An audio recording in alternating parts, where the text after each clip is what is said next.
શું તમે જાણો છો કે સ્વર્ગ અને નર્ક જવાનો નિર્ણય કેવી રીતે થાય છે? અનેક પાપ કરવા છતાં કેટલાક સ્વર્ગ કેમ જાય છે અને પુણ્ય કરવા છતાં નર્ક કેમ મળે છે? આ રહસ્ય જાણવા માટે આ વિડિયો અંત સુધી જોજો, જે તમારા જીવનને મંગલમય બનાવી દેશે. દયા કરો, મને છોડી દો. કોઈ દયા નહીં મળે, પાપી. તે જે પાપ કર્યું છે તેની કોઈ માફી નથી. બચાવો, બચાવો!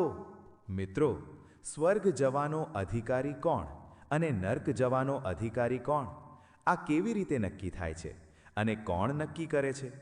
ઘણીવાર અનેક પાપ કરવાવાળો સ્વર્ગ જાય છે અને લાખો પુણ્ય કરવાવાળો માણસ પણ નર્કમાં જાય છે.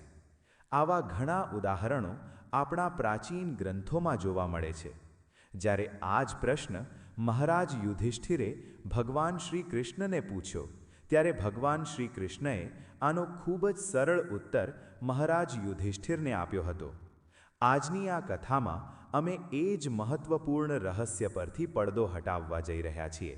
મિત્રો, આ પ્રાચીન પૌરાણિક કથા ખૂબ જ જ્ઞાનવર્ધક છે અને તમે ખૂબ ધ્યાનથી સાંભળો. કારણ કે આ કથામાં ખૂબ જ જ્ઞાનવર્ધક વાતો બતાવવામાં આવી છે, જે તમારા જીવનને મંગલમય બનાવી દેશે. અને મિત્રો, આ વિડિયો અમે ખૂબ મહેનતથી બનાવ્યો છે. જો તમને અમારી મહેનત પસંદ આવે તો એક લાઈક જરૂર કરી દેજો અને કમેન્ટમાં જય શ્રી કૃષ્ણ ચોક્કસ લખી દેજો. તો ચાલો સાંભળીએ તે કથા. એક સમયની વાત છે જ્યારે પાંડુપુત્ર મહારાજ યુધિષ્ઠિરે અત્યંત વ્યાકુળ ભાવથી ભગવાન શ્રી કૃષ્ણને પૂછ્યું, હે મધુસૂદન, તમે સર્વજ્ઞ છો, ત્રિકાળદર્શી છો. સંસારની કોઈ પણ ગતિ તમારાથી છુપાયેલી નથી. મારા મનમાં કર્મોના ફળને લઈને એક ઊંડો સંશય ઉત્પન્ન થયો છે. કૃપા કરીને મારું માર્ગદર્શન કરો. ભગવાન શ્રી કૃષ્ણએ મંદ હાસ્ય સાથે કહ્યું, હે ભ્રાતા યુધિષ્ઠિર, એક રાજા અને એક જિજ્ઞાસુના રૂપમાં પ્રશ્ન પૂછવો તમારો અધિકાર છે અને તે સંશયોનું નિવારણ કરવું મારું કર્તવ્ય છે. નિઃસંકોચ કહો, તમારા મનમાં શું દુવિધા છે? યુધિષ્ઠિર બોલ્યા, હે કેશવ, મને એ સમજાવો કે અંત સમયમાં એ કેવી રીતે નિશ્ચિત થાય છે કે કોઈ માણસ સ્વર્ગનું સુખ ભોગવશે કે નરકની યાતના? આ સંસારમાં માણસનું જીવન મિશ્રિત છે. તે અજાણતામાં પાપ પણ કરે છે અને શ્રદ્ધાથી પુણ્ય પણ. તો પછી પરલોકમાં તેમના પાપ અને પુણ્યોનું સંતુલન કેવી રીતે આંકવામાં આવે છે?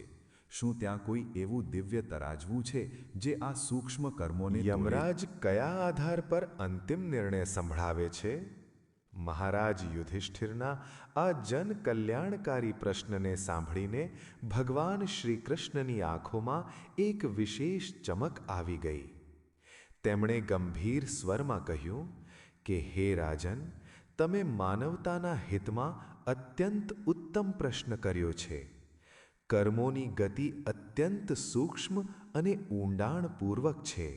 જેને સંસાર માત્ર બહારનું કૃત્ય સમજે છે, ઈશ્વર ત્યાં ભાવને જુએ છે. તમારા પ્રશ્નનો ઉત્તર માત્ર શબ્દોમાં આપવો પર્યાપ્ત નહીં રહે. આના માટે હું તમને એક પ્રાચીન ઇતિહાસ સંભળાવું છું. આ વૃત્તાંતને સાંભળવા માત્રથી જ તમારા મનના સમસ્ત જાળા દૂર થઈ જશે અને તમને તમારા પ્રશ્નનો સચોટ ઉત્તર મળી જશે. યુધિષ્ઠિર ભાવ વિભોર થઈને બોલ્યા કે હે અચ્યુત, તમારા મુખારવિંદથી જ્ઞાનની ગંગામાં સ્નાન કરવું મારું પરમ સૌભાગ્ય છે. હું પૂર્ણ એકાગ્રતાથી તે કથાનું શ્રવણ કરવા હેતુ તત્પર છું. પછી શ્રી કૃષ્ણ યુધિષ્ઠિરને કથા સંભળાવા લાગે છે. પૂર્વકાળની વાત છે. મધ્ય દેશના એક વિશાળ નગરમાં એક જ સમયે 5 માણસોનું મૃત્યુ થયું. મૃત્યુની ઉપરાંત તે 5 આત્માઓ યમલોક પહોંચી. યમલોક પહોંચતા જ જે દ્રશ્ય તેમણે જોયું તે જોઈને તેમના રૂવાડા ઊભા થઈ ગયા અને હૃદય ભયથી કાંપી ઉઠ્યું. તેમણે પોતાના જીવનમાં આવું ભયંકર સ્થાન ક્યારેય નહોતું જોયું. તેઓ એક વિસ્તૃત પ્રાંગણમાં ઊભા હતા, જ્યાં સામે જ ન્યાયના દેવતા ભગવાન યમરાજ એક વિશાળ સોનેરી સિંહાસન પર બિરાજમાન હતા. યમરાજનો આકાર અત્યંત વિરાટ હતો. તેમના મુખ પર તેજ અને ભયંકર કઠોરતા એક સાથે દેખાઈ રહી હતી. તેમનું શરીર મટમેલા સાવલા રંગનું હતું. નેત્રો લાલ ઘુમ્મ જેવા અંગારા અને હાથોમાં સજા આપવાનો પ્રચંડ દંડ હતો. તેમના માથા પર મુગુટ ચમકી રહ્યું હતું અને ગળામાં સાપોની માળા લટકી રહી હતી. મહારાજ યમની સમીપ જ ચિત્રગુપ્ત તેમના બેઠા હતા. હાથોમાં સંસારના પ્રત્યેક જીવના જીવનભરના સમસ્ત કર્મોનું વિવરણ રાખવાવાળી એક વિશાળ પોતી હતી. ચિત્રગુપ્તનો ચહેરો ગંભીર હતો. તેઓ સમય સમય પર તે લેખા પુસ્તિકાના પૃષ્ઠ ઉલટાવતા અને આવનાર આત્માઓના કર્મોનો હિસાબ જોતા જઈ રહ્યા હતા. તે સભામાં યમદૂત આત્માઓને આગળની તરફ ધકેલી રહ્યા હતા, જેથી યમરાજની સમક્ષ ન્યાય થઈ શકે. અનેક પ્રાણીઓ ભયભીત થઈને બૂમો પાડી પાડીને રડી રહ્યા હતા. પોતાના કરેલા પાપો પર વિલાપ કરી રહ્યા હતા. કેટલાક યમદૂત કડક અવાજમાં તેમને આગળ વધવાનું કહીતા જતા હતા. ત્યાં જ કેટલીક અન્ય આત્માઓ આશ્ચર્યજનક રૂપથી શાંત અને પ્રસન્ન હતી, જાણે તેમને પોતાના ઉદ્ધારનો વિશ્વાસ હોય. આ પુણ્ય આત્માઓના ચહેરા પર એક દિવ્ય શાંતિ હતી અને તેઓ વગર વિરોધે આગળ સ્વર્ગના દ્વાર તરફ વધી રહી હતી. યમલોકની જમણી બાજુ દૂર પર એક ભવ્ય પ્રકાશ ફેલાયેલો હતો, જ્યાંથી મધુર સંગીત અને સુગંધિત પવન આવી રહ્યો હતો. તે સ્વર્ગનો દ્વાર હતો, જ્યાંથી અપ્સરાઓનું કોમલ ગાયન સંભળાઈ રહ્યું હતું અને દિવ્ય ફૂલોની સુગંધ ચારે બાજુ વિખેરાઈ રહી હતી. સ્વર્ગના પ્રકાશે ત્યાં ઉપસ્થિત પાપ આત્માઓને એક ક્ષણ માટે ચકાચૌંધ કરી દીધી, પરંતુ બીજી જ પળે ડાબી બાજુથી ઉઠતી નારકીય અગ્નિની જ્વાલાઓ અને ધુમાડાએ તેમને ફરી ભયાવહ સત્યનું સ્મરણ કરાવી દીધું. નરકના દ્વાર તરફથી આગની ભયંકર જ્વાલાઓ ઉઠી રહી હતી. ત્યાંથી દુઃખદ કણસવાના અને ચીસોના અવાજ આવીને કાનોને કંપાવી રહ્યા હતા. સળગતા તેલની કઢાઈની ફૂંફાળા, કોરડા વરસવાની ધ્વનિ અને પાપીઓના ક્રંદનનો ભીષણ કોલાહલ વાતાવરણમાં ગૂંજી રહ્યો હતો. વિકરાળ વાતાવરણને જોઈને તે પાંચેય નવી આત્માઓ અંદરો અંદર સંકોચાઈને ઊભી રહી ગઈ. તેમનું અંગ અંગ ભયથી થરથરી રહ્યું હતું અને ચહેરાઓનો રક્ત સંચાર જાણે થંભી ગયો હતો. પાંચેયની આંખોમાં આતંક હતો અને મનમાં આ પ્રશ્ન કે તેમની સાથે આગળ શું થવાનું છે.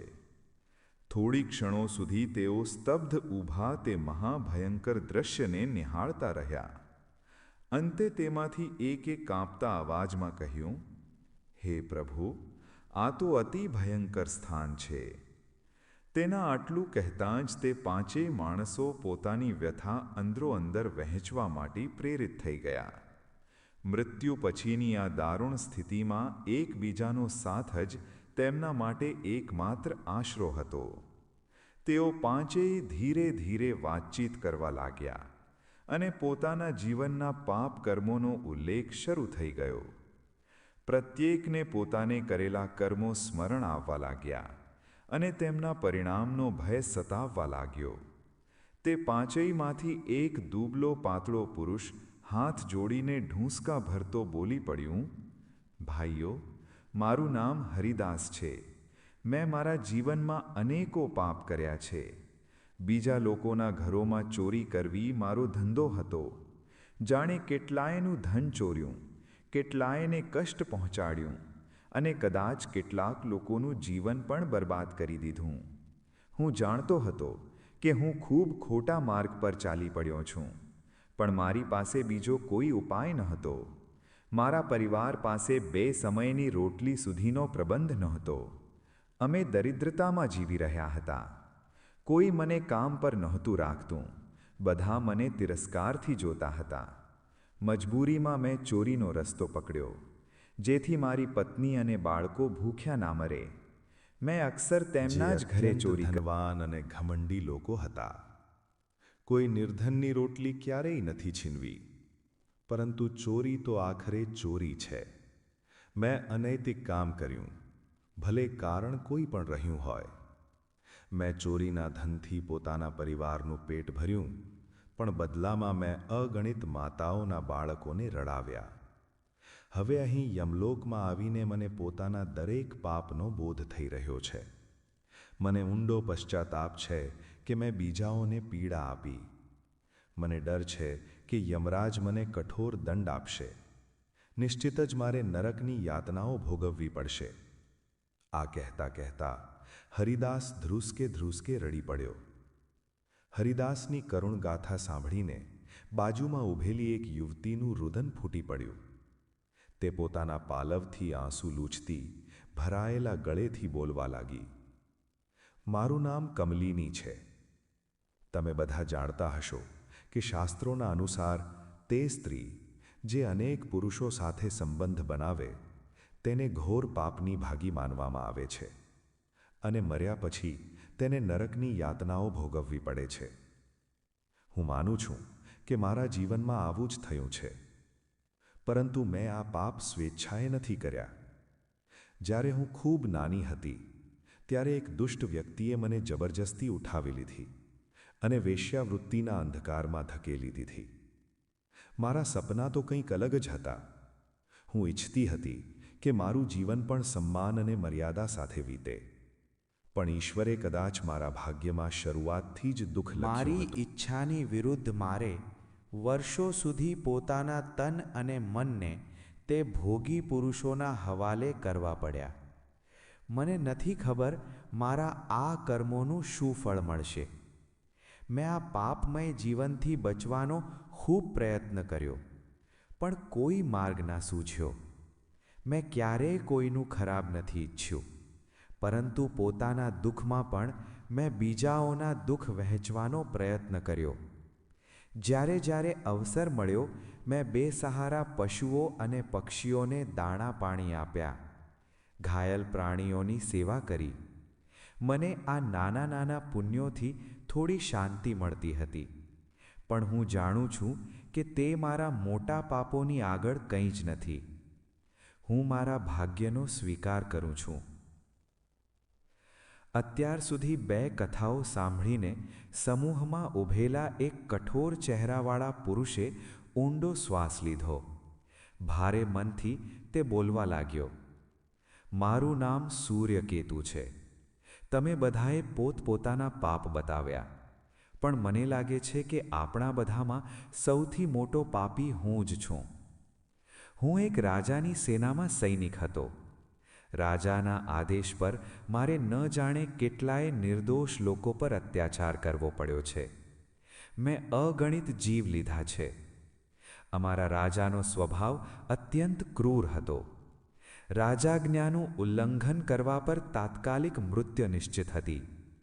પોતાના જીવ અને પોતાના બાળકોની રક્ષા માટે મારે એ બધા પાપ કરવા પડ્યા, જેનાથી મારી આત્મા દરેક ક્ષણ ચિત્કાર કરતી રહી. જાણતા હોવા છતાં પણ કે હું અધર્મ કરી રહ્યો છું, તે દલદલમાંથી ના નીકળી શક્યો. પાપ તો પાપ છે. હવે મારી સામે નરકની આગ સિવાય કોઈ માર્ગ નથી. સૂર્યકેતુના પછી એક આધેડ ઉંમરના, તેજસ્વી પરંતુ થાકેલા ચહેરાવાળા બ્રાહ્મણે બોલવાનું શરૂ કર્યું. તે નમ્રતાથી બોલ્યો, મિત્રો, તમે બધાએ જેટલા પણ પાપ કર્યા હોય, મારો વિચાર છે કે આપણા ચારેયમાં સૌથી મોટો અપરાધી હું જ છું. મારું નામ વાચસ્પતિ છે. હું બાળપણથી જ વેદશાસ્ત્રોનો અભ્યાસ કરીને પંડિત બન્યો. મને ધર્મ અધર્મ, સત્ય અસત્યનું પૂરું જ્ઞાન હતું, પરંતુ તેમ છતાં ધનના લોભમાં આવીને મેં મારા જ્ઞાનનો દુરુપયોગ કર્યો. હું યજમાનો પાસેથી દક્ષિણા લીધા વગર કોઈ પૂજાપાઠ કે શિક્ષા કાર્ય ન કરતો. કોઈ જરૂરિયાતમંદને ક્યારેય મફતમાં મંત્ર ન બતાવ્યા. શાસ્ત્રોમાં સ્પષ્ટ કહેવામાં આવ્યું છે કે જે બ્રાહ્મણ જ્ઞાનનો વ્યાપાર કરે છે તે મૃત્યુ પછી અવશ્ય નરકગામી થાય છે. મેં બધું જ જાણીને પણ પાપ કર્યું છે. ચોથા વ્યક્તિની કથા પૂર્ણ થઈ જ હતી કે પાંચમો વ્યક્તિ, જે અત્યાર સુધી ચૂપચાપ તમાશો જોઈ રહ્યો હતો, તેના ચહેરા પર એક વ્યંગ્યાત્મક હાસ્ય ઉભર્યું. જમીનદારે કટાક્ષભર્યા સ્વરમાં કહ્યું, તમે બધા તો પોતાને મોટા પાપી કહી રહ્યા છો, પણ અસલમાં પાપી છો પણ ખરા. અહીં હાજર 5 લોકોમાં એકમાત્ર હું જ એવો છું જેણે ખરેખર જીવનભર પુણ્ય જ કર્યા. તમે તો પાપ સિવાય કંઈ નથી કર્યું. તમારું નરકમાં જવું નક્કી છે. થોડા સમય પછી યમદૂતોએ તે પાંચેયને સંકેત કર્યો કે તેઓ આગળ વધે, કારણ કે હવે તેમના કર્મોનો નિર્ણય થવાનો છે. સૌથી આગળ હરિદાસ હતો. યમરાજની સામે સૌથી પહેલા હરિદાસને પ્રસ્તુત કરવામાં આવ્યો. ચિત્રગુપ્તે પોતાની પોથીમાં હરિદાસના કર્મો વાંચી સંભળાવ્યા. અંતે યમરાજનો ગંભીર અવાજ ગૂંજ્યો, હરિદાસ, તમારા પુણ્ય અને પાપનું અમે મૂલ્યાંકન કરી લીધું છે. તમને પોતાના પાપોનો પશ્ચાતાપ નરકમાં નહીં, સ્વર્ગમાં પ્રાપ્ત થશે. તમે પોતાના જીવનમાં કરેલા પુણ્યોના ફળ સ્વરૂપ તમને સ્વર્ગની પ્રાપ્તિ થાય છે. જાઓ, સ્વર્ગના દ્વાર તમારી પ્રતીક્ષા કરી રહ્યા છે. હરિદાસ અવિશ્વાસ અને કૃતજ્ઞતાથી રડતો સ્વર્ગ તરફ ગયો. હવે વારો હતો કમલિનીનો. યમરાજે નિર્ણય સંભળાવ્યો, કમલિની, તમારા જીવનના પુણ્યો અને પાપોનું તુલનાત્મક નિરીક્ષણ કરવા પર જ્ઞાત થયું કે પુણ્યનું પલ્લું ભારે છે. આથી તમને પણ સ્વર્ગની પ્રાપ્તિ થશે. કમલિની રડી પડી અને આભાર માનીને સ્વર્ગની દિશામાં વધવા લાગી. આના પછી સૂર્યકેતુનો નંબર આવ્યો. યમરાજે નિર્ણય આપ્યો, સૂર્યકેતુ, જો કે તમારા જીવનમાં પાપ ઓછા નથી, પરંતુ તમે જે સત્કર્મ કર્યા અને અંતર્મનમાં જે પશ્ચાતાપ જાગ્યો, તેણે તમારા પાપોનો ભાર હળવો કરી દીધો. તમને પણ સ્વર્ગ પ્રાપ્ત થશે. સૂર્યકેતુ પણ સ્વર્ગ તરફ ચાલી પડ્યો. હવે ચોથા વ્યક્તિ વાચસ્પતિનો વારો આવ્યો. યમરાજે કહ્યું, વાચસ્પતિ, તમે લોભવશ અધર્મ કર્યો, પરંતુ જીવનમાં તમે અનેક એવા સત્કર્મ પણ કર્યા છે જે લોક કલ્યાણના હતા. તે પુણ્યોના પ્રભાવથી તમારા પાપ નષ્ટ થઈ ગયા છે. આથી તમને પણ સ્વર્ગલોકનો અધિકારી ઘોષિત કરવામાં આવે છે. ચારે આત્માઓને એક એક કરીને સ્વર્ગ જતા જોઈને પાછળ ઊભેલા મહિપાલનો ચહેરો નિસ્તેજ પડવા લાગ્યો. તે જ દ્વિધામાં તે હતો કે ત્યારે જ 2 યમદૂતોએ કઠોરતાથી તેને ધક્કો આપીને કહ્યું, હવે તારો વારો છે રે પાપી, આગળ વધ. યમરાજે ક્રોધિત દૃષ્ટિથી ખેડૂતની તરફ જોયું. ચિત્રગુપ્તે મહિપાલના સમસ્ત કર્મો વાંચીને સંભળાવી દીધા. યમરાજે કડક થઈને પૂછ્યું, મહિપાલ, શું તમને પોતાના જીવનનું કોઈ એવું પાપ સ્મરણ છે જે તમે જાણી જોઈને કર્યું હોય અને જેને તમે બધાથી છુપાવ્યું હોય? મહિપાલ હકલાતા બોલ્યો, હે ધર્મરાજ, મારાથી એવી શું ભૂલ થઈ છે? યમરાજનો ક્રોધ હવે ભડકી ઉઠ્યો.